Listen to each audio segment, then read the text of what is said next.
Здравствуйте, друзья! Зачем скрывают настоящую историю? Знаете ли вы, что в нашей официальной истории не все в порядке? Многие факты высосаны из пальца и не соответствуют реальности. Ну вот опять псевдонаука и альтернативная история, скажут скептики, но есть несколько зафиксированных событий, которые идут вразрез с официальной точкой зрения. И сейчас я вам о них расскажу. В 1891 году в провинциальном городке одноместная газета Morrisonville Times разместила на своих страницах небольшую заметку, которая, однако, вскоре стала сенсацией. Утром во вторник миссис Калб сделала достоянием гласности одну удивительную находку. Когда она разбила кусок угля для растопки, то обнаружила в нем небольшую золотую цепь длиной 25 сантиметров, древней и причудливой работы. Кусок угля раскололся почти посередине, и так как цепочка располагалась в нем в форме круга и два конца ее находились рядом друг с другом, то когда кусок раскололся, середина ее освободилась, а два конца остались закрепленными в угле. Она сделана из 8-каратного золота и весит 192 грамма. Вы подумайте, что тут такого? Повезло старушке. Какая же здесь сенсация? Все дело в том, что уголь, в котором нашлась цепочка, образовался на планете около 300 миллионов лет назад. А это, если верить всем научным теориям, как раз то время, когда людей и в помине еще не было. Откуда же в куске столь древней породы нашлось искусно сделанное украшение, и кто его сделал? Вопрос этот так и остается неразгаданным. И не только этот. По мнению многих ученых, планета наша поистине является кладезем потерянных или запрятанных вещей, дошедших к нам из тех времен, когда по всем научным подсчетам об их существовании не могло быть и речи. Например, еще несколько подобных историй из книги авторов Мишель Кремо и Ричарда Томпсона «Запретная археология» 1928 года. Однажды рабочие угольной шахты, которая находилась в Хеверене, штат Оклахома, разбирая взорванный уголь, наткнулись на интересную находку. Их взору открылась загадочная стена, выложенная из идеально отполированных бетонных блоков. Сторона блоков составляла 30 сантиметров.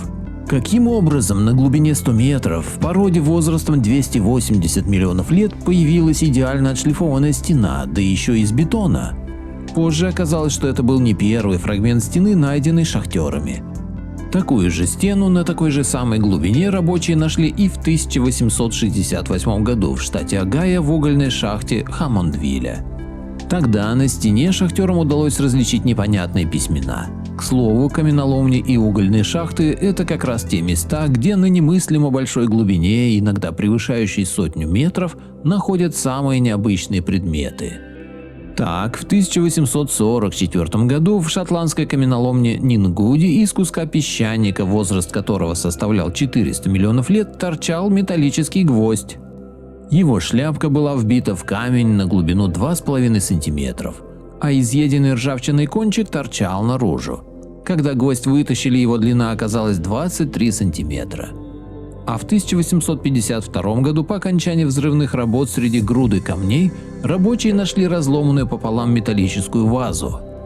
Металл напоминал сплав цинка с добавлением серебра.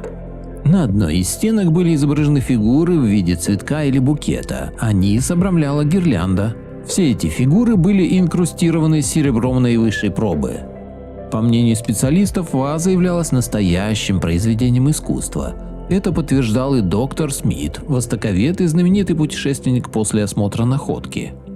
Как предметы попадают в породу, возраст которой порой достигает 600 миллионов лет, и кем были те, кто их создал? На то, что это были внеземные цивилизации, как-то не очень похоже. Арсенал бедноват. Гвозди, вазы, кружки, цепочки, монеты – в общем, все то, что мы используем в повседневной жизни. Однако кто-то оставил явные следы своего пребывания, причем следы в прямом смысле слова. Цепочку из следов человеческих ног 43-го размера нашли в Туркмении на склоне горного хребта Кугитанг в породе времен юрского периода, тогда, когда, по словам ученых, на планете царствовали лишь динозавры. То есть следам около 150 миллионов лет. Идентичные следы были обнаружены и в 1938 году в штатах Кентукки, Техасе, а также в Пенсильвании и Танзании.